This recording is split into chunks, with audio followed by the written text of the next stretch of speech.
Ahora sí. Bien, entonces, vamos a empezar otra vez. Nos quedamos en el concepto de medicina legal como conjunto de todos los conocimientos médicos aplicados en cada caso particular para encontrar la verdad y que esta verdad sirva para una correcta administración de justicia, ¿no?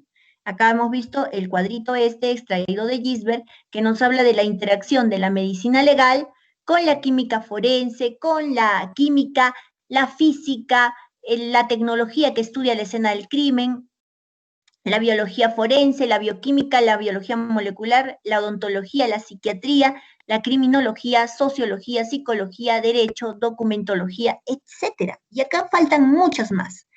Pero qué importante es que justamente nosotros veamos que este tipo de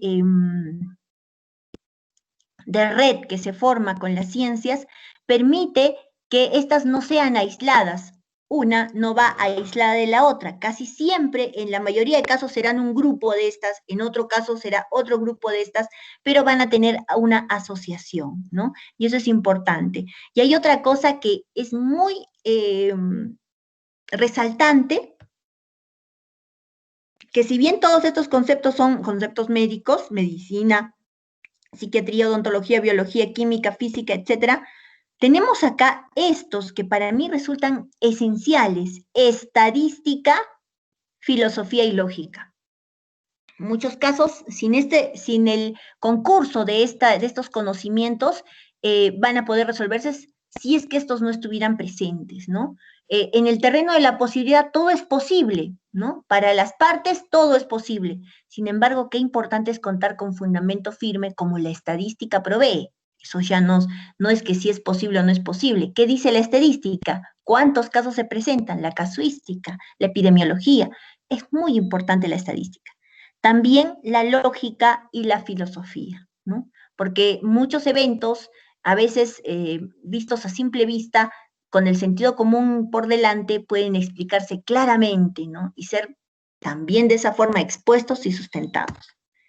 Un poco de historia respecto a la medicina legal, ¿no? En Egipto, por ejemplo, tenemos al primer médico legista, o el primer forense, Imhotep, que fue un sacerdote aproximadamente 3000 años antes de Cristo, ¿no? Que además de ser médico tenía otras facultades, sin embargo estableció pautas de responsabilidad médica interesantes para su época, para su cultura, y también registró las técnicas de conservación de cadáveres, que en Egipto era una de las actividades mucho más desarrolladas, ¿no? A través del embalsamamiento, a través de la conservación del cadáver, evisceraban a los cadáveres para proceder a untarlos con aceites esenciales, y estos permitían que este cuerpo se conserve. La primera autopsia fue realizada 300 años antes de Cristo por Herófilo y Erasistrato en Alejandría, y que tenía, bueno, también en Egipto, también con la intención de poder ver los órganos internos, poder conocer cómo es un órgano sano y poder diferenciarlo del órgano enfermo, ¿no? Antes que se me muera la batería, vamos a recargarlo. Entonces, la primera autopsia, hechos muy controversiales y novedosos, dado que estaba prohibido el estudio del cuerpo, menos abrir un cadáver para estudiar. Eso no era aceptado. En Mesopotamia, el aporte importante lo podemos ver a través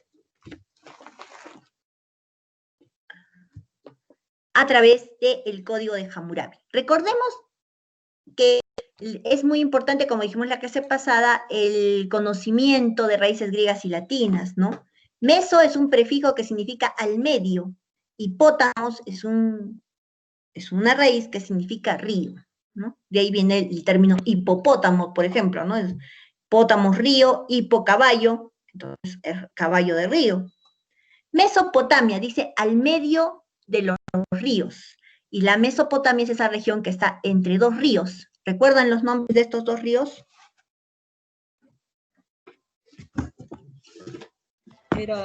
Era Éufrates y Tigris, creo, doctora, si no me equivoco.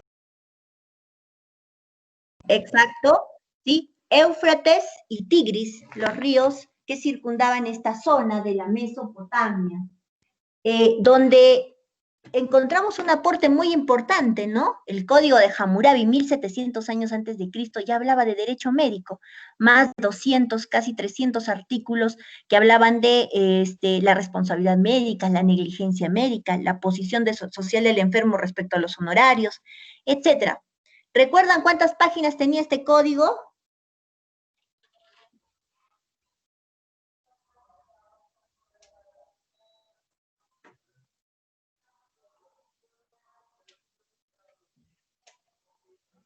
¿Cuántas páginas tendría?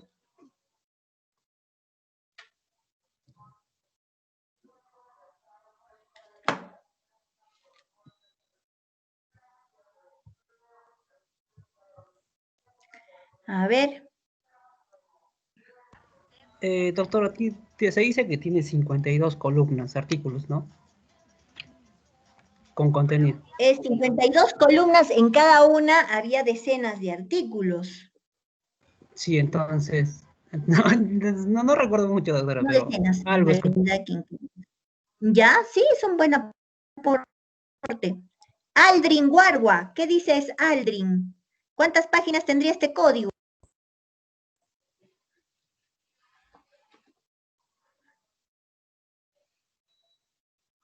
Aldrin.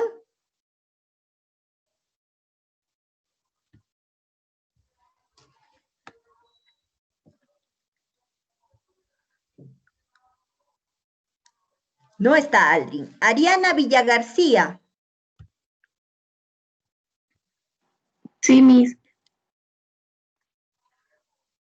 Ariana. Ariana. Ariana, sí. ¿Cuántas páginas tendría este código?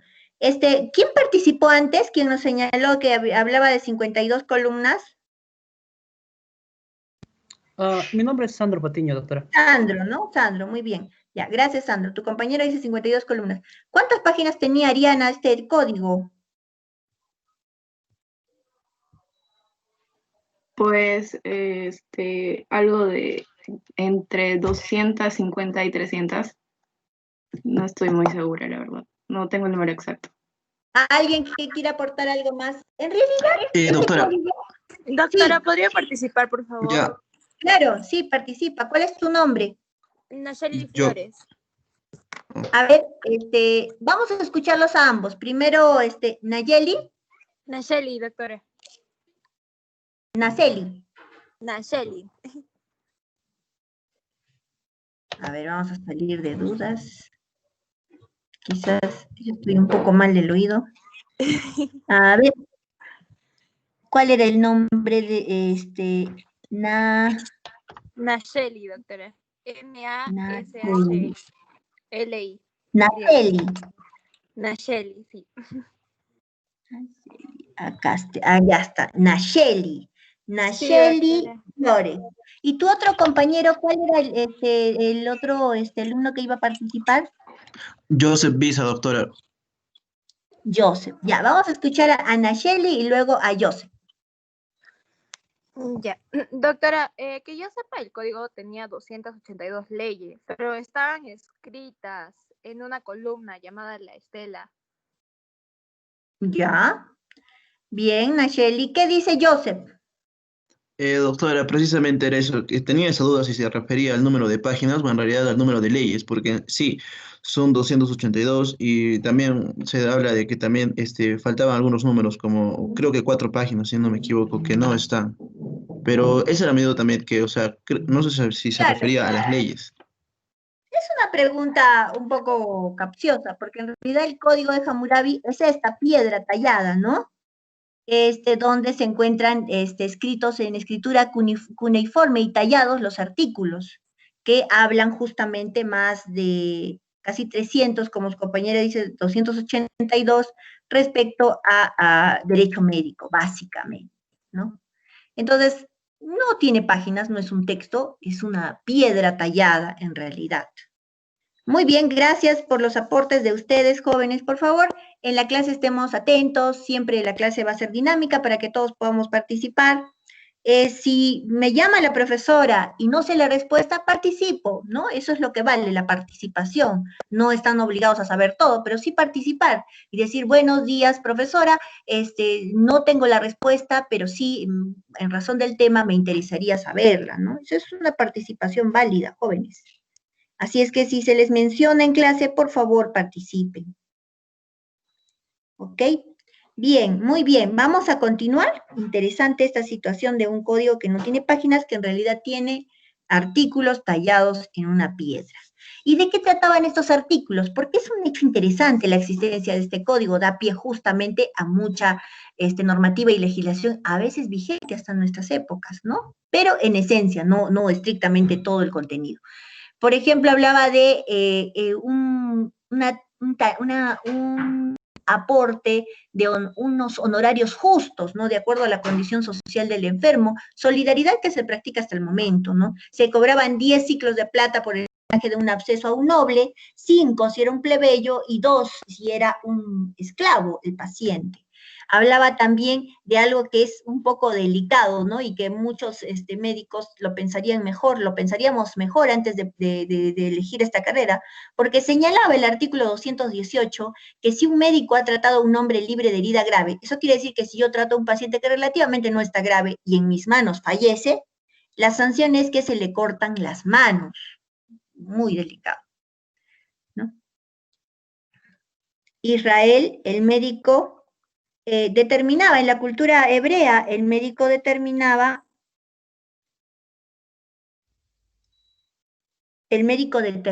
costumbres y obligaciones sexuales y causales médicas de nulidad de matrimonio. ¿Ok?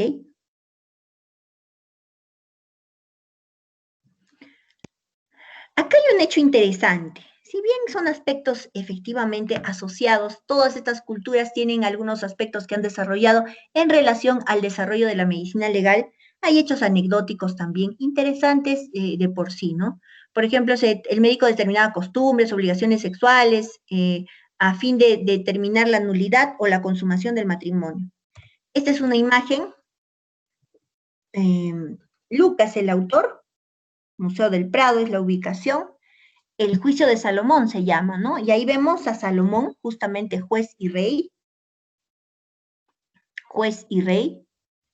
Acá tenemos a dos mujeres, una acá, otra acá. Disputaban la maternidad de un niño, ¿recuerdan?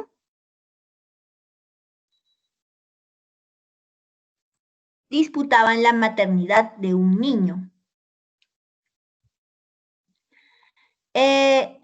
Ambas, algunas señalaban que eran prostitutas, otras señalaban que eran aldeanas, otros autores. El hecho es que ambas se acercaron a pedir justicia, ¿no? Y cada una señalaba que el bebé era suyo. ¿Cuál fue el mandato de Salomón? ¿Qué señalaba Salomón? ¿Qué indicó Salomón en este caso?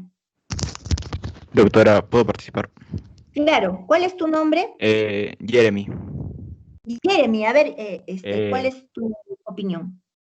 Ahí el rey me dice de que lo maten al niño porque no sabían de quién era. Entonces una madre dice de que no lo maten y que se lo lleve la otra, como una solución para que no lo maten al niño. Claro, Doctora, exacto, muy bien. Sí. disculpe, creo que más que matar al niño, había ordenado partir a la mitad al niño. Y una de las madres en sí no quiso y le suplicó que no hicieran eso, en cambio la otra no, o sea, no le dio mayor importancia. Claro, la otra dijo, total, es lo justo, partir al niño y darnos la mitad. Miren que hay varios enfoques, ¿no? Ustedes han dicho algo que es correcto, en realidad estrictamente es así. La sentencia de Salomón fue que el soldado desenvaine su espada y parta al niño en dos, entregara una parte. Obvio que al partir al niño pues no va a sobrevivir, no va a morir, y que se entregue una parte a cada mujer, de tal forma, una decisión salomónica que podría satisfacer a todos, ¿no? Es como yo y, bueno, no sé, Juan y yo nos peleamos por una torta, nos dan la mitad cada uno y terminamos contentos, algo así. Es un poco extraño el razonamiento acá, y creo que muchos, siempre en clase que comentamos esto, a ver, levanten la mano chicos, aquellos que estén de acuerdo con que Salomón sí quería partirlo, nadie levanta la mano, ¿no? Aquellos que digan que no, que quería probar a las madres, todos levantamos la mano, hasta yo. Pero es bueno conocer un poco de historia, ¿no? Algunos autores, no todos, porque ahí hay un poco de polémica, señalan que la decisión de Salomón fue efectivamente partir al niño. Él estaba totalmente convencido de que esa decisión sería de satisfacción para ambas mujeres, ¿no? Las que demandaban justicia. ¿Por qué? Doctora, disculpe, por lo que yo sé es que las dos mujeres están reclamando al niño como suyo, porque una de las mujeres, o sea, los dos niños nacieron el mismo día y uno de los niños se murió, entonces la otra mujer fue y robó al niño de la otra señora y estaban disputando eso, y entonces el rey dijo, partamos el niño, y la mamá que llore más, o sea, la que se oponga es la mamá verdadera, porque la otra señora o sea, no sintió casi nada porque ni siquiera era su hijo. Claro, pero ¿qué pasaba si ninguna de las mujeres reaccionaba? ¿Salomón lo hubiera partido al niño en dos y finalmente? O No les hubiera creo. dicho, ya pues, mujeres, una tiene que reaccionar por lo menos. ¿Qué pasa? ¿No? ¿Dónde está su maternidad? Supongo que por el instinto materno uno hubiera reaccionado a la mamá, porque como la otra no, o sea, no le nacía, entonces no lo hubiera hecho y lo hubiera hecho la que es la verdadera madre, y ahí se hubiera dado El, cuenta. el instinto materno es absoluto. Todas las madres tienen Ah, instinto no, materno que haga que protejan a sus hijos. no, O hay creo que no. algunas madres que llamamos desnaturalizadas. Se Doctora, Existe esa podría decir posibilidad. que sí. Sí, existe. Lamentablemente, bueno, te existe esa posibilidad. Sí, dígame. sí, doctora. Creo Sí. que como usted dice, algunos doctores, algunos autores de otros libros dicen de que Salomón, a pesar de lo que hubiera pasado a costa de que se hubieran partido el niño, estaba decidido a partirlo. Pero a pesar, y él no tenía en cuenta lo que era de las madres, solo quería partirlo para que estén conformes, ¿no? Pero como pasó ese hecho, fue que se lo tuvo que entregar a la que dijo que no, ¿no? Y es por eso que mucho se le juzga eso por si de verdad quería entregarle o lo hacía de buena fe o de mala fe. Por eso es que mucho se le critica esa decisión, a pesar de que a él lo haya sido de manera correcta. ¿Cuál es tu nombre? Piero Fernández. Piero. Sí, y es algo interesante para conocer, ¿no? La posición de otros autores y cómo era la cultura.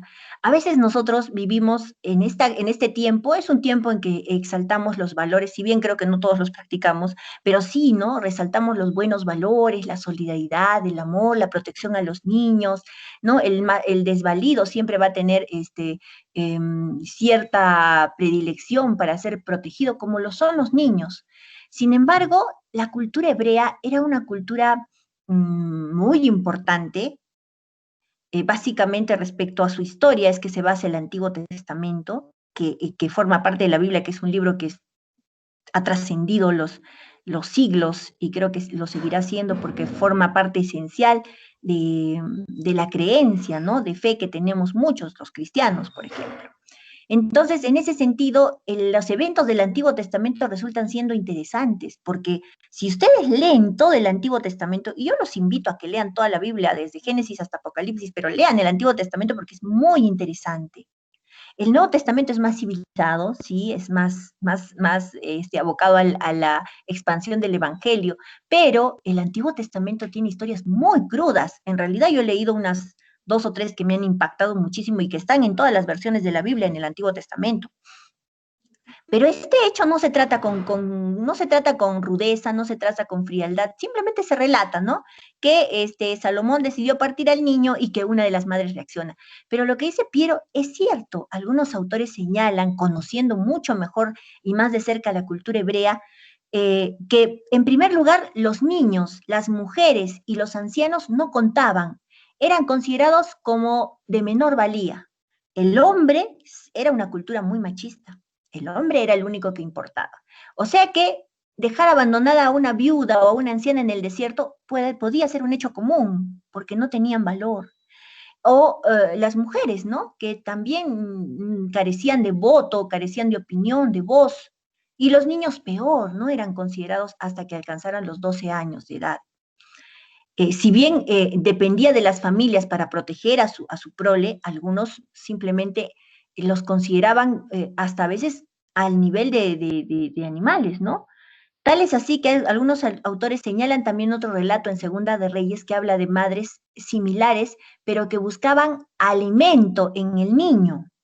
Y señalaban que algunas tribus de Israel, así como pasó en el tiempo de José, atravesaban grandes periodos de hambruna, inmensos, y que lo que estaban buscando estas mujeres en realidad, y no solo ellas, sino que muchas mujeres antes que ellas, habían venido disputándose niños en razón del alimento. Y Salomón era rey y era juez. Y no tenía solo estas dos mujeres, tenía una cola inmensa de justiciables, ¿no? Que querían se les resuelva sus casos de manera inmediata. Y la forma más inmediata de Salomón era partir al niño. Y era un rey, era un juez, que no podía estar tratando de probarlas, ¿no? A ver quién reacciona, a ver, vamos a ver el sentimiento de la madre. Para estos autores no era concebible que un rey tomara una decisión dependiendo de la reacción de estas personas. Sin embargo, este hecho es real. Y Salomón, según estos autores, tenía la decisión de partir al niño y entregar mitad, y que se fueran conformes y next, que siga el siguiente caso, ¿no? Pero resulta y probablemente muchas veces había pasado así, quizás unas 5 o 6 veces, no lo sé.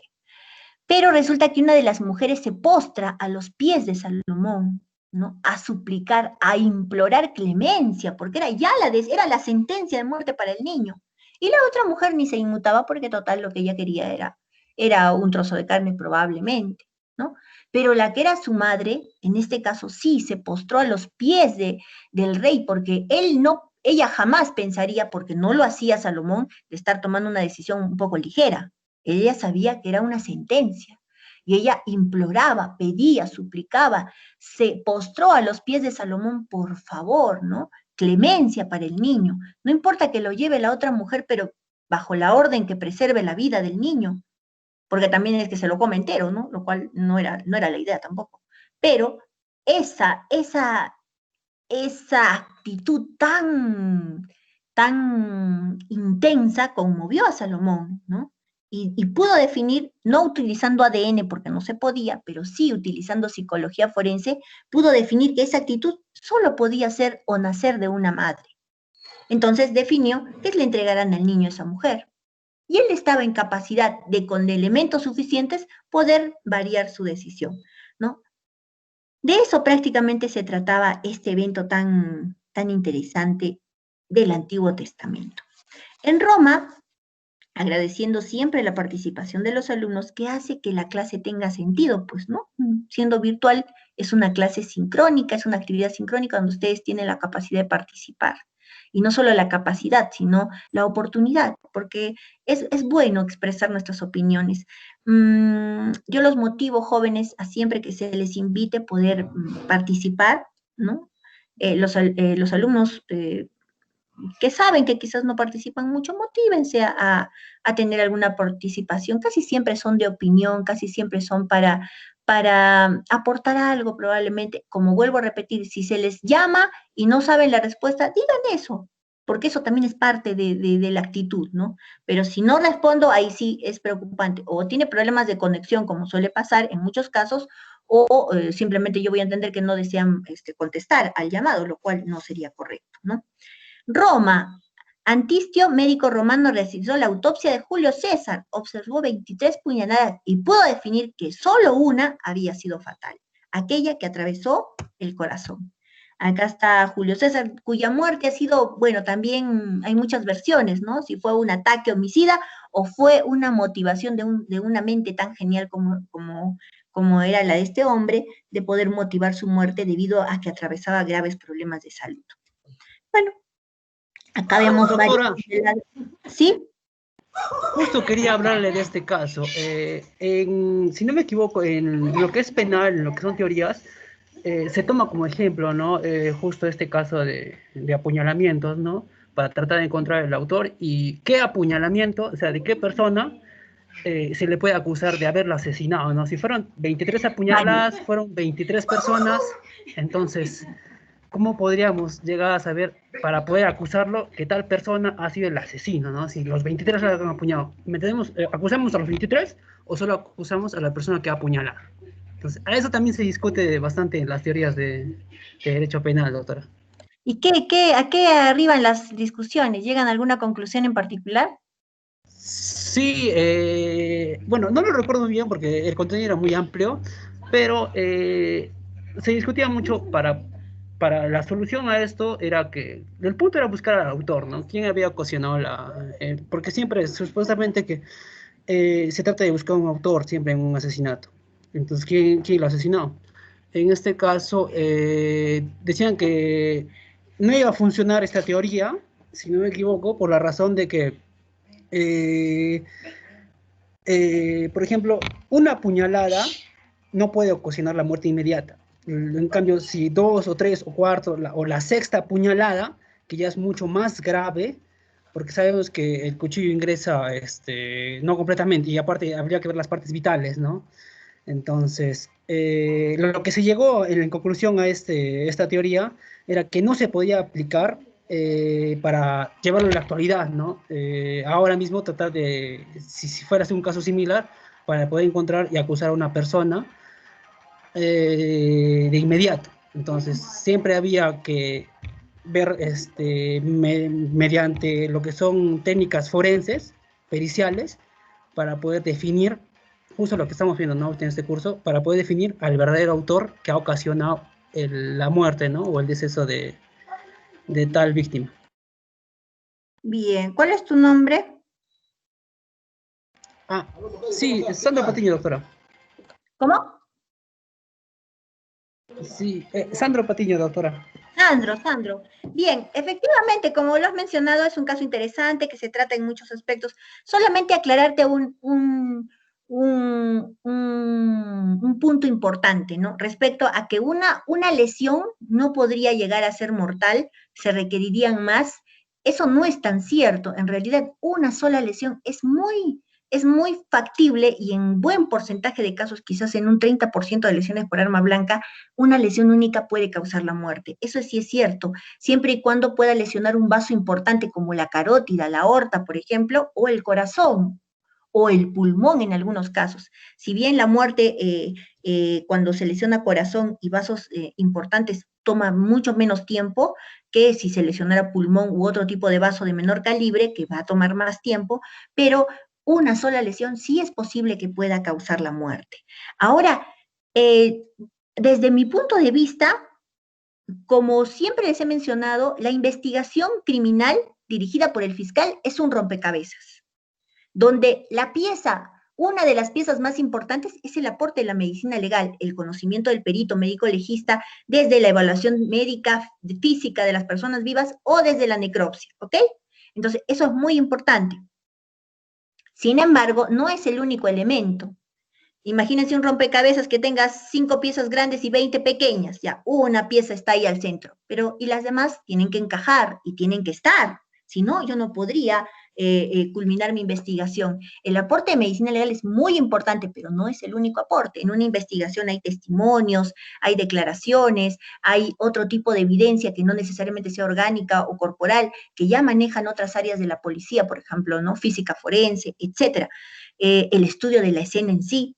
Todo eso va a aportar, son piezas del rompecabezas que van a terminar armando una teoría del caso. Acá, ¿yo qué podría decirles? ¿Cómo poder determinar cuántos agresores hay? ¿No? Hay variables infinitas en este caso, ¿no? Estamos hablando de 23 puñaladas.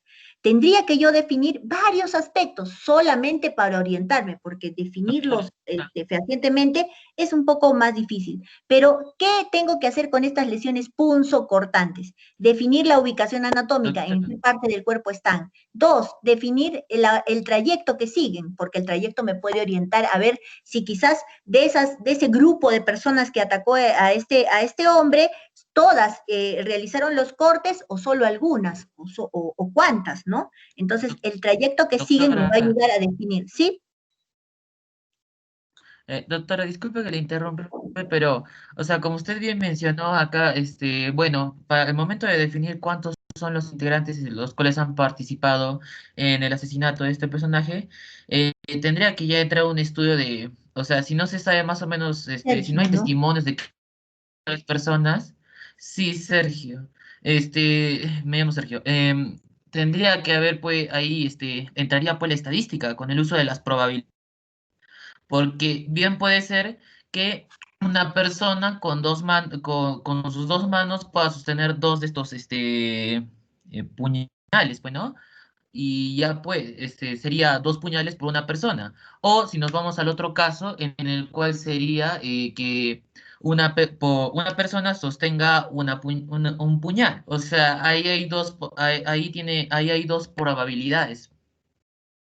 Mira que lo que dices es totalmente cierto y te aumentaría que hay más posibilidades todavía, porque bien lo has dicho, como mencioné cuando hablamos del cuadro de la estadística, es cierto, ante el nivel de la posibilidad es posible que una persona no solamente tenga un puñal en cada mano, puedes tener hasta dos puñales en cada mano, ¿no? Y puede realizar varios cortes.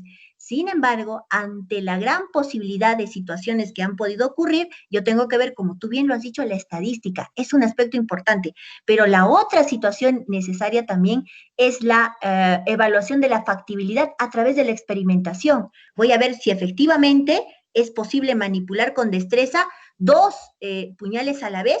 Tendría que ser una persona ambidiestra. Entonces tendríamos que valorar la dominancia. De todas las personas que han intervenido, yo también tengo que hacer su valoración de qué talla tienen, qué peso tienen, qué características físicas tienen, dominancia, si son diestros, si son zurdos, ¿ya? El examen de sus prendas de vestir, si tienen manchas de sangre o no tienen manchas de sangre. La víctima, ¿dónde están las manchas de sangre? Son transversales que me indicarían que el ataque ha sido de cúbito dorsal, como se prevé en este caso en particular, o si recorre en un sentido vertical hacia abajo, donde me indicaría que ha sido atacado incorporado de pie.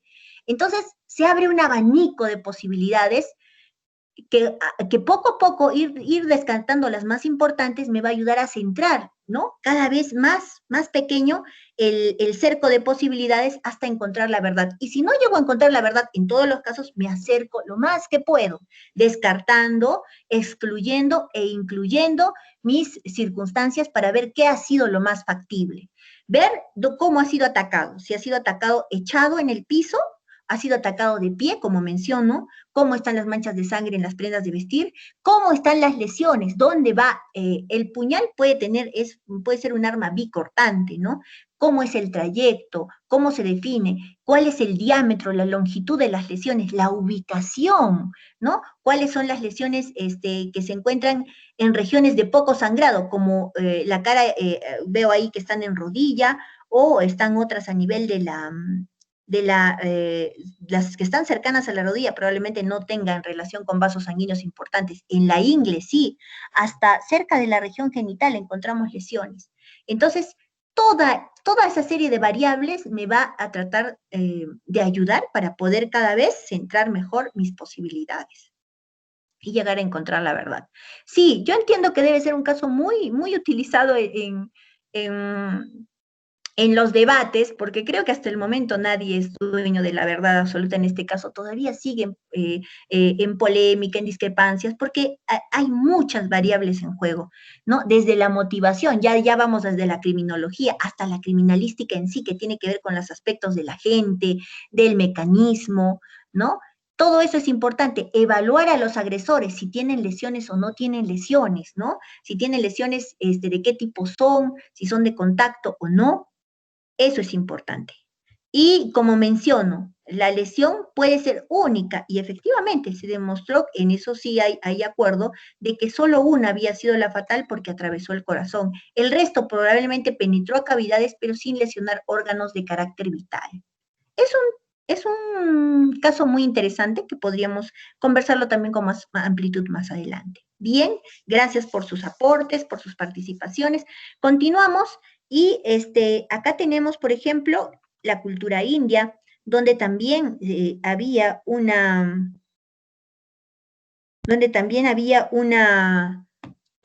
práctica de castigar la infidelidad con la amputación de la nariz, ¿no? El adulterio se castigaba con la amputación de la nariz, lo cual era bastante complicado. Imagínense en nuestros tiempos, si fuera así, estaríamos críticos. Estarían los otorrinos muy, muy solicitados, ¿no? Pero efectivamente ellos practicaban una técnica de rinoplastía india para reparar la nariz amputada. La legislación que ellos tienen sobre la muerte también es muy interesante. Los griegos, en ellos se resaltaba el soporte, el sostenimiento, la argumentación que ellos hacían de sus informes periciales en el juicio, ¿no? Para declarar sobre lo que se han pronunciado básicamente. En el Perú se evaluaba la virginidad de las mujeres dedicadas a la adoración del Inca, ¿no? Y a la adoración al sol, las agias y las ñustas, donde se valoraba su virginidad, y aquellas que no eran encontradas vírgenes puras eran sacrificadas, ¿no? Aquí, por ejemplo, no se tomaba en cuenta la existencia del himen complaciente, que es aquel que puede distenderse en la primera y posterior relaciones sexuales sin romperse, sin desgarrarse, sin sangrar. En nuestra cultura, entonces, también había una especie de evaluación a las jóvenes que iban a ser educadas para ser parte de la corte, ¿no? Que adoraba al dios Sol y por ende al Inca, que era hijo del dios Sol. Formalmente ya la especialidad de medicina legal a partir del siglo XVIII es reconocida como especialidad, siendo en el Perú su primera cátedra en San Fernando. El estudio del cuerpo siempre ha sido algo oscuro, algo oculto, ¿no? Hasta que ya en las últimas décadas es que se ha superado ese tipo de estigma respecto al estudio del cadáver, que es indispensable y necesario en todas las ciencias médicas y en todas las ramas del saber médico. La medicina legal se practica en 3 partes. La clínica forense es el estudio de las personas vivas, por violencia familiar, por suceso de tránsito, por agresión por terceros, ¿no? La clínica forense se aboca al estudio de las personas vivas, al estudio médico legal de las personas vivas. La tanatología forense, sin embargo, es el estudio de los cadáveres. El estudio de los cadáveres se realizan allí necropsias, levantamientos y exhumaciones.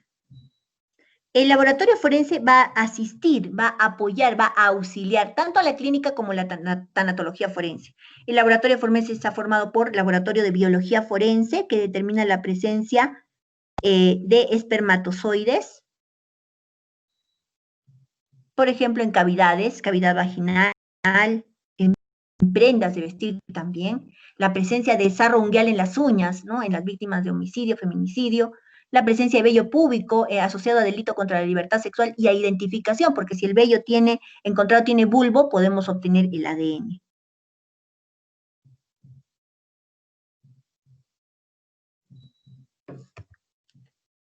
Y una serie, antes de acabar este laboratorio, biología, antropología, toxicología, anatomía patológica, radiología, patología clínica, ¿no? Son los laboratorios que tiene el instituto e inclusive el laboratorio de biología molecular y genética ADN.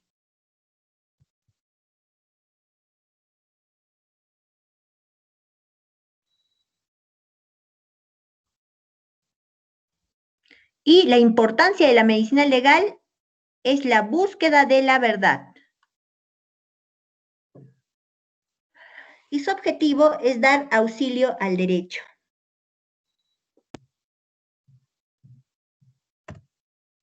La importancia. Ahora sí voy a pedir a uno de los alumnos que por favor lea esta diapositiva.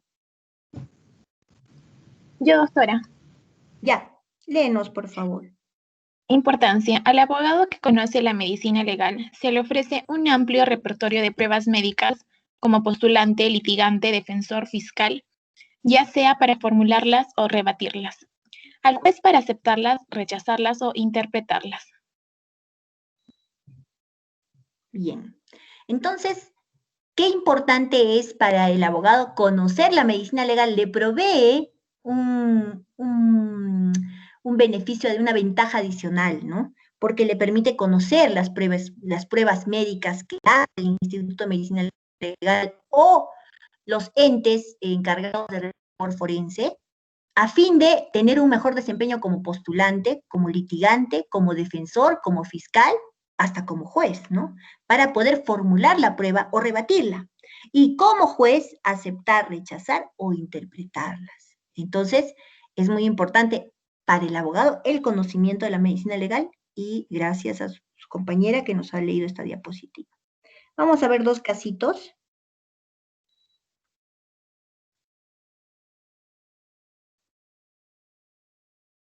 Dos casitos. Esta es una muerte, este es un cadáver, una muerte ocurrida 400 años atrás, un cadáver de 400 años de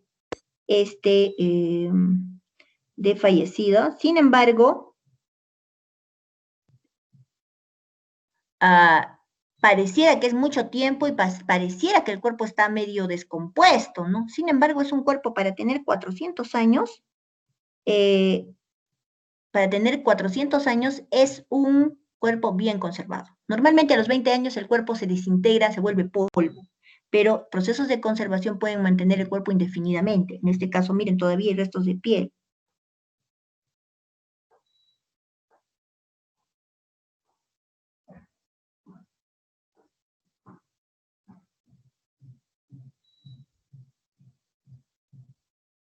Entonces, esto es importante. ¿Cómo estos peritos pueden llegar a determinar la causa de muerte en una muerte que ha ocurrido tantos años atrás? El estudio minucioso de los segmentos anatómicos. Eso es todo, ¿no? Y pudieron determinar 400 años después que esta mujer falleció de un TEC grave abierto. Y no por una caída, sino por la ubicación y la forma de la fractura debida al impacto de un objeto contundente duro. Y eso solamente puede ser compatible con un homicidio, 400 años después.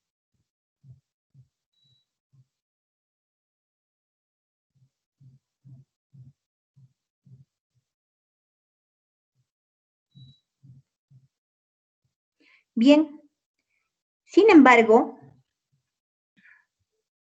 también hablamos de muertes recientes, ¿no? Donde es importante la aplicación de los conocimientos médicos para encontrar la verdad. Es importante también ver ciertos aspectos médico-legales, ¿no?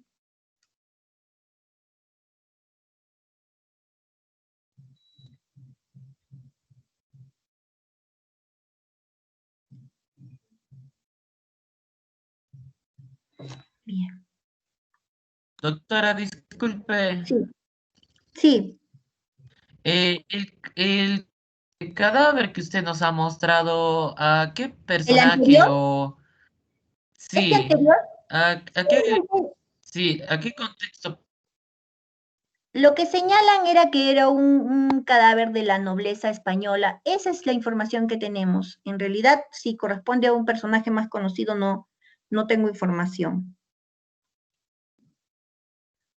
400 años de data Muchas de gracias, muerte doctora. aproximadamente. Ya, muy bien. Sin embargo, ahora veremos el estudio forense de un cadáver reciente. Habiendo visto uno de un cadáver no reciente, nos corresponde de un cadáver reciente. En este caso, por ejemplo, tenemos acá esto 400 años atrás, esto más bien, bueno, 8 años atrás, pero para ese momento de los hechos, la muerte había ocurrido horas antes, desde de que fue encontrado el cuerpo, ¿no? Acá tenemos, por ejemplo, esto ocurre en la zona de Caima, donde encontramos dos maletas. Estas maletas contenían partes corporales. Estas partes corporales estaban dentro de esta maleta, habían 5 bolsas, y dentro de la otra una. Acá se han encontrado la cabeza, los 2 miembros superiores y los 2 miembros inferiores. Y en la otra maleta se ha encontrado el resto del cuerpo. ¿Qué parte del cuerpo faltaba? ¿El abdomen, doctora? El torso, sí, el tronco. Sí, efectivamente.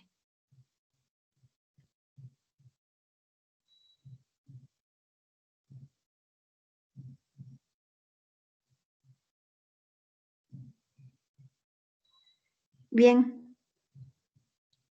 Entonces, acá, y aparte de eso, acá hay un documento, ¿no? Estas maletas fueron encontradas, un vecino pensó que tenían cosas de valor y encontró partes corporales. Sin embargo, no, había una cabeza y las otras partes que ya mencionamos. ¿Ok? En este caso, que es una muerte violenta, bueno, suponemos, ahorita vamos a definir si es una muerte violenta o no. Pero en este caso, por ejemplo,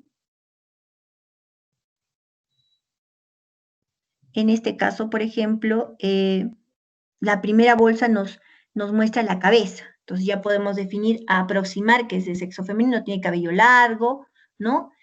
Pero como es NN, es importante que nosotros definamos los 4 pilares de la identificación de todo cadáver, reciente o no reciente, restos óseos o no. Son edad, sexo, raza y talla, ¿no?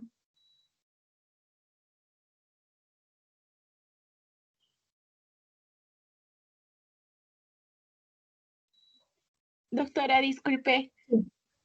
Las siguientes fotos van a tener también, nos va a mostrar los miembros, las partes así mutiladas. No todas. Esto, por ejemplo, tiene como 80 fotografías. En realidad vamos a ver esta parte corporal, una mano y el torso. Esas 3 imágenes son las que siguen, ¿ya? Si alguna, por ejemplo, es muy susceptible, eso es cierto, es bueno que avisen, estas partes las omiten, ¿no? Escuchan el audio y ya no ven la presentación. Si algunos quieren apreciar las características macroscópicas de algunas lesiones que vamos a ver, no hay problema, ¿ok? Pero si es que no desean verlas, no se les va a obligar, pero sí, más, por favor, mantengan el audio encendido, ¿ok?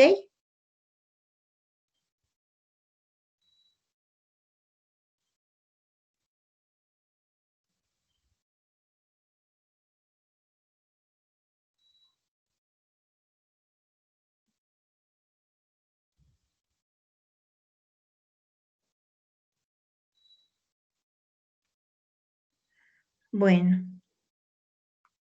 Entonces,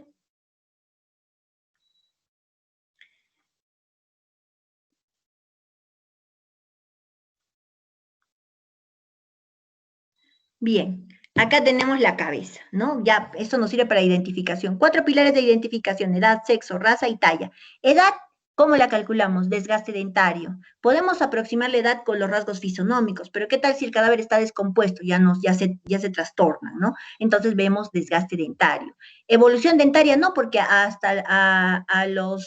entre los 12 y 18 años ya terminan de aparecer todas las piezas dentarias. En los adultos ya nos orienta la edad más el desgaste dentario cuando es más de 18 años. ¿Sí?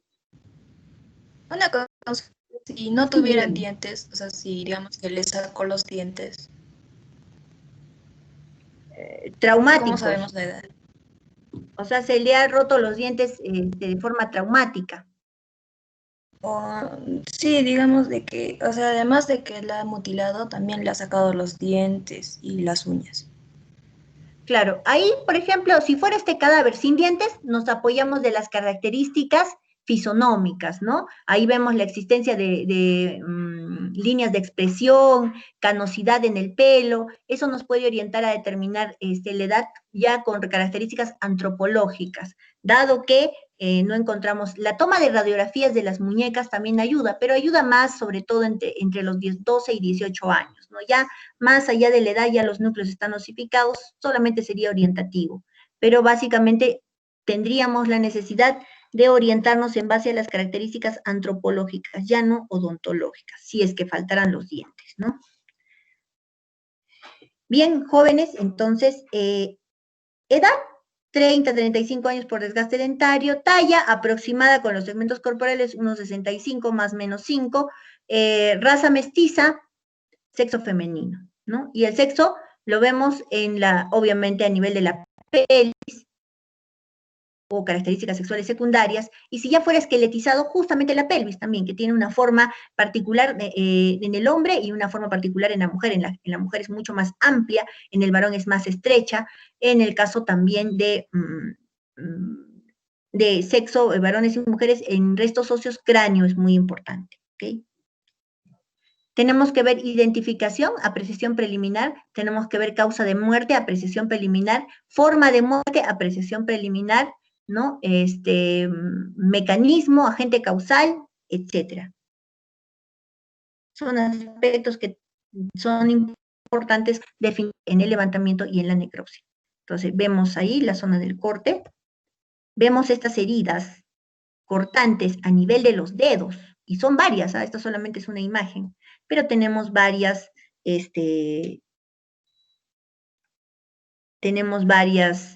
lesiones de este tipo. Estas lesiones que están en las manos, en las palmas, en el dorso de las manos y en los antebrazos, se conoce como lesiones de defensa. Son lesiones que se ha ocasionado en la víctima al defenderse de su agresor, ¿ok?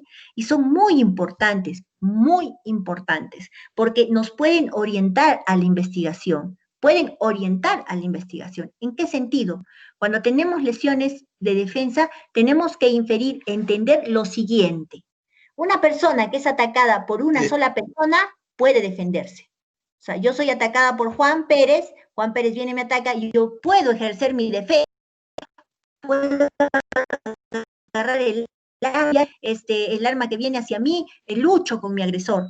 En cambio, cuando los agresores son dos o más, no hay posibilidad de defenderse, porque generalmente uno sujeta a la víctima o dos sujetan a la víctima y la otra persona es quien realiza ocasiona las lesiones, ¿no? Realiza los cortes. Sin embargo, las lesiones de defensa nos orientan a un único agresor, y generalmente ese agresor es íntimo, o sea, conocido. 2. Las lesiones de defensa definen fehacientemente que la persona ha estado consciente o inconsciente al momento de los hechos. ¿Qué dicen ustedes, jóvenes? Doctora. Ha estado consciente. Consciente, doctora. Doctora. Consciente, ¿no? Porque quien se defiende es aquel que toma conciencia del ataque. Si estuviera durmiendo, desmayada, inconsciente, ¿qué se va a defender? Entonces ya con esto, dense cuenta de lo interesante que resulta la medicina legal, los conocimientos médico-legales, Doctora. que no solamente vamos a encontrar una verdad estática, sino que es una verdad dinámica que nos ayuda, en algunos casos, no en todos, pero sí en muchos, a reproducir cronológicamente la ocurrencia de los hechos de las lesiones. Sí, dígame. Doctora, disculpe. Estas imágenes, por ejemplo, al dar el informe, podrían ayudar, o sea, mi pregunta es si en el informe en el que se da, o sea, de todo, de lo que estamos viendo, puede ayudar a especificar el tipo de delito que se ha cometido, por ejemplo, si ha sido un intento de homicidio, de violación. Claro, evidentemente ha habido homicidio, ¿no? Pero, o sea, que aparte, ¿qué más va a poder haber? Porque puede ser, por ejemplo, que a la señora le haya intentado violar o cosas así. Entonces, a través de ello también se puede determinar eso. O sea, determinar los delitos específicos que se han cometido. Por favor, ¿me indicas que este tipo de lesiones podría ayudar a qué? No.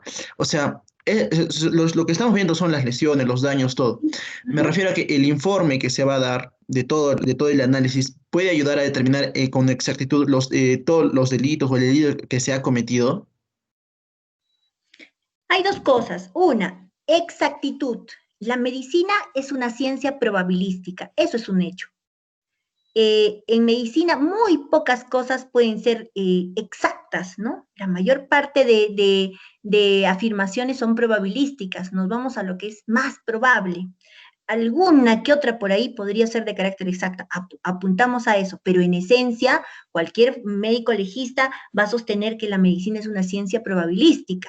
¿Por qué? Pasa también en la parte asistencial, ¿no? Yo puedo tener 100 pacientes, a los 100 les doy el mismo tratamiento con COVID, 90 se van a recuperar y 10 no, se van a complicar, van a hacer alguna infección sobreagregada, etcétera, porque no es absoluto. Yo no puedo garantizar a mi paciente que yo le doy el tratamiento y usted es 100% segura que usted se va a recuperar, porque hay factores que tienen que ver con el mismo paciente, con el cumplimiento del tratamiento, etcétera, etcétera, etcétera. ¿Ok? En la medicina forense pasa igual, ¿no? Yo puedo determinar que una lesión, por ejemplo, una equimosis tiene una semana aproximadamente de data, pero eso ocurrirá pues en 95 de 100 casos, eso es lo más probable, siempre existe un pequeño sesgo ahí. Lo importante es que entre una y otra se va armando un cuadro, ¿no es cierto? Eso, entre un elemento y otro elemento, aún siendo probabilísticos, vamos a poder armar un cuadro que nos sea de utilidad. Entonces, en este caso, ante la pregunta, ¿exactamente usted nos puede reproducir los hechos? Exactamente no, pero yo me aproximo a lo más probable en cuanto a cronología de lesiones, en cuanto a ocurrencia, mecanismo, agente causal, causa de muerte. Eso es lo más probable. En algunos casos, como yo digo, algunas preguntas formuladas adecuadamente podrían, sí, encontrar respuestas contundentes, ¿no? Por ejemplo, y generalmente son respuestas objetivas. Las respuestas valorativas que nosotros damos casi siempre van a caer en el margen de esto, de la probabilidad, porque son valorativas, son inferencias. Sin embargo, hechos concretos, nosotros sí podemos afirmar y negar categóricamente. ¿Qué lesiones la paciente? Sí tenía, no tenía. Eso sí se puede afirmar. Entonces, por ejemplo, la paciente presentaba equimosis en el miembro inferior derecho, veo, reviso mi pericia, sí hay una equimosis en la rodilla derecha. Sí, sí tenía una equimosis en la rodilla derecha. Entonces, hay conocimientos que se pueden afirmar de manera contundente y hay otros que tenemos que dar intervalos y hay otros que podemos señalar que es lo más probable, que es lo más factible que haya ocurrido. Eso es por un lado. Bien, jóvenes, ¿alguna pregunta más? Sí, profesora, justo por lo que acaba de mencionar, ¿no? En el sentido de probabilidades. Entonces, en ese sentido, al momento de analizar el caso, ya cuando esté enmarcado todo, la defensa te podría aseverar, digamos, si es que lo están acusando de asesinato y son probabilidades las que usted menciona, que los peritos no señalan que mi acusado, en el mío, ¿no? Mi está sido asesinado, no, lo ha asesinado, ¿no? Mi patrocinado. Entonces, pero si son probabilidades, ¿cómo se manejan estas probabilidades? O sea, por porcentajes altos, bajos, digamos, unas probabilidades bajas podríamos decir que no, o unas probabilidades altas diríamos que sí. Claro, ¿Cómo maneja eso el juez? Claro, por eso vuelvo a repetir, aspectos valorativos son probabilísticos, ¿no? Por ejemplo, que me dice, si me dice, no, usted puede afirmar que estos hechos ocurrieron exactamente así, es un aspecto valorativo, porque yo hago una cronología de acuerdo a las lesiones que he visto, pero solamente quién puede dar de manera exacta un testimonio, un testigo, que ha visualizado y ha visto y ha dicho que han ocurrido los hechos. Y ese testigo puede afirmar de manera fehaciente al 100% sí, y se corrobora con lo que el médico legista ha encontrado y encuentra como muy probable. Entonces se corrobora, sí hay una armonía ahí. Y quien debe determinar si ha ocurrido un homicidio o no, entiendan, jóvenes, no es el médico legista es un instrumento, es una herramienta dentro de la investigación. Lo mismo pasa con las violaciones. A veces nosotros nos llegan solicitudes de pericias y nos dicen, determine si en el caso de la paciente M.L.T.E de 12 años de edad ha habido violación o no. Nosotros no podríamos determinar eso. Me parece, ¿no? Yo encuentro muy probable que haya visto un acto sexual no consentido, pero en realidad yo no voy a poder valorar eso porque eso es parte de toda una investigación. Y sí, yo podría orientar de acuerdo a lo que yo sí puedo determinar, como digo, exacto. ¿Qué cosa es algo exacto que yo sí podría determinar al 100%? La existencia o ausencia de lesiones, de características, de hallazgos que son comunes, por ejemplo, a un delito contra la libertad sexual. Si me pregunta el abogado, doctora, ¿la paciente tiene desgarros? ¿Sí o no? Claro, yo verifico mi pericia y digo sí. Ahí yo no voy a decir, es muy probable que tenga desgarros, no, porque si yo estoy viendo el desgarro, he tomado una fotografía, incluso todos podemos ver el desgarro, es algo evidente, eso es al 100%. Me pregunta, doctora, ¿ese desgarro es reciente o es antiguo? Yo veo que los bordes del desgarro tienen coágulos, tiene lesiones, hay inflamación, es reciente. ¿Está usted totalmente segura? Totalmente segura que es reciente. Pero vamos al hecho de las cuestiones valorativas, ¿no? La medicina también tiene aspectos valorativos como el diagnóstico, el pronóstico, que son todos probabilísticos, porque como vuelvo a repetir, yo no puedo garantizar al 100% eso. Me puede preguntar, ¿no? Entonces, ¿eso puede coincidir o puede ser un signo de un acto sexual no consentido? Lesiones en la paciente, desgarros recientes, orientan a un acto sexual consentido probabilísticamente, ¿no? Es lo más probable, pero el resto de la investigación tiene que hacer su parte, porque como bien has dicho, yo voy a decir todo, yo no puedo decir todo, me parece, es probable, posiblemente, porque yo estoy desvirtuando mi propio trabajo. En lo que a mí me corresponde, determinar los hallazgos, la existencia de lesiones, no hay lesiones, indemnidad o presencia de alguna alteración, eso sí yo lo puedo determinar sin temor, porque yo lo estoy viendo, lo estoy describiendo, lo he registrado, lo he perennizado. Si hay o no hay, pero entiendan que el trabajo del fiscal es investigar. Algunos colegas se molestan y tienen razón, dice, o sea, el fiscal está pidiendo que nosotros hagamos su trabajo, porque determinar si ha habido violación o no ya es hacerles todo el trabajo al fiscal. Y esa responsabilidad no puede caer en nosotros que somos peritos, somos elementos, somos participantes, ¿no? Y cumplimos nuestra función a cabalidad, describiendo fielmente los eventos, hallazgos, lesiones que hemos encontrado en un informe pericial, el cual sostenemos. Desde el punto de vista objetivo, nosotros sí podemos afirmar, pero desde el punto de vista valorativo, los aspectos que encontramos son probabilísticos, porque nosotros para llegar a la certeza absoluta tendríamos que ser testigos, ¿no? Estar viendo ahí y decir exactamente este hecho se produjo de esta manera. Sí. Una consulta. ¿Los médicos legistas tienen a consideración los informes de los criminalistas? ¿En qué sentido? Si, por ejemplo, encuentran el arma homicida y gracias al informe del criminalista encuentran huellas dactilares y todo ello. ¿No tienen a consideración? Podría ser, hay un área especializada de dactiloscopía. El perito dactiloscópico puede encontrar evidencias y definitivamente el perito dactiloscópico puede tener mi pericia médico-legal de evaluación del paciente, puede tener mi necropsia, en protocolo de necropsia, y yo también puedo tener toda la información que requiera siempre y cuando sean canalizados por el fiscal, ¿no? Yo internamente puedo decirle al perito de dactiloscópico, otórgame una copia de tu pericia para yo, ¿no? Más o menos orientarme. Sí, eso es válido, siempre se hace, pero si yo voy a emitir una pericia en base a la lectura, a la comprensión de pericias de otras especialidades, eso tiene que ser remitido por el fiscal correspondiente por la vía regular.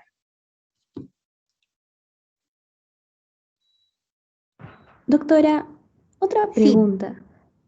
Al comienzo usted mencionó que con el paso del tiempo, por ejemplo, 2 años, el cadáver ya, si no se pone un medio de conservación del cadáver, se vuelve polvo. Digamos, por ejemplo, en este caso de la maleta, que lo escondieron muy bien y pasados, no sé, 4 años, 5 años, recién encuentran el cuerpo y ya está hecho polvo. ¿Hay alguna manera de que en ese polvo se pueda encontrar un poco de muestras de ADN o alguna prueba? ADN sí podemos encontrar, ¿no? En hueso, cuando es una muestra antigua, en hueso podemos obtener ADN. Pero para eso justamente está esto, ¿no? Imagínense, si después de, o sea, la idea es ilustrar dos extremos. Si después de 400 años se ha podido encontrar la muerte, eso hace posible que en algunos casos, después de pasado 1, 2, 3, 4, 10, 20, 30 años, también se pueda encontrar la causa de muerte. Habrá casos en los que no, ¿no? Por ejemplo, esta persona murió estrangulada, pero ya la piel del cuello se ha deteriorado, ya los órganos se han desaparecido por efecto del mismo proceso de descomposición. Entonces, en esos casos me va a ser imposible, ¿no? Valorar la existencia de una causa de muerte. Voy a encontrar que no hay mucha alteración. Salvo que encontremos, como decíamos, pese al tiempo, algunas evidencias que nos orienten a afirmar un diagnóstico, ¿no? Afirmar una conclusión.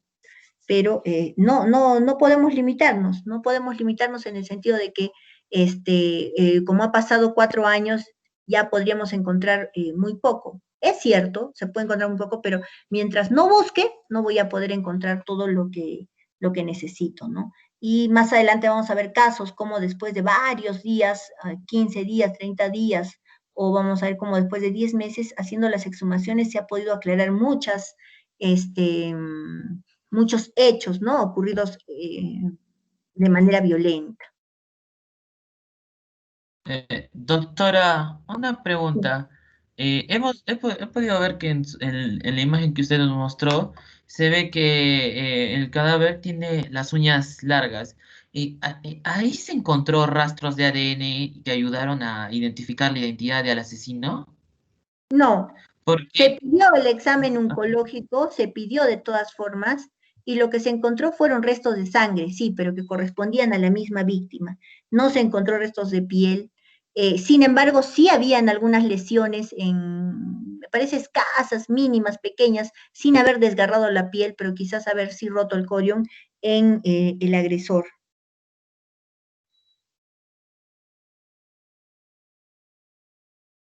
Gracias, doctora. Muy bien, chicos. Creo que ha sido interesante. Todavía nos falta ver el caso. Así es que, y nos falta todavía ver el caso en realidad. Vamos a continuar el día lunes. Ya solamente tomaremos 10 minutos para acabar esta y continuar con la que sigue, que sería ejercicio médico. ¿Ok? Díganme si hay alguna observación, por favor. Doctora, no se olvide de subir las presentaciones al Teams. Va a tener que ser mientras por el Teams, ¿no? Por ahí yo les puedo subir la presentación. Sí, doctora. Ya, ok, no se preocupe. Doctora, una pregunta. ¿Existe una relación de todos los ADNs de todos los peruanos? No, se llama base de datos genética. Hay en otros países, por ejemplo en Europa, algunos estados de Estados Unidos también lo tienen, y es esencial. Porque, ¿qué pasa? Actualmente el ADN es comparativo. Yo obtengo ADN de las uñas de esta mujer, tengo que compararlo con alguien porque si no, no voy a saber quién es, ¿no?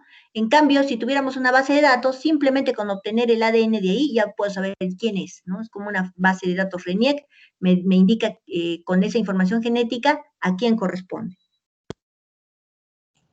Ya, doctora, muchas gracias. En todo caso, no existe una relación acá en Perú para saber que, por ejemplo, Jorge Armando es el culpable de dicho asesinato porque se encontró el ADN en las uñas de la mujer. Sí, sí se puede, pero como digo, de manera comparativa.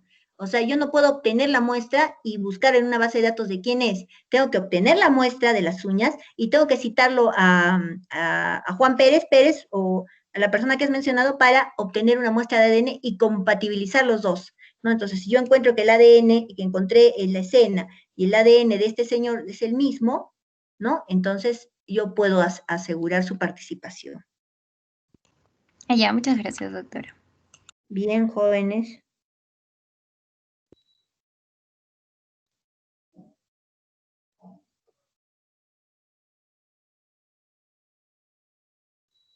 Muy bien, jóvenes, entonces estaríamos concluyendo. Ya pueden salir, creo que tienen otra clase. Hasta luego, doctora. Hasta luego, cuídense. Hasta luego. Hasta luego, doctora. Hasta luego. Hasta luego, jóvenes. Muy Hasta bien. luego, doctora. Gracias. Cuídense, cuídense.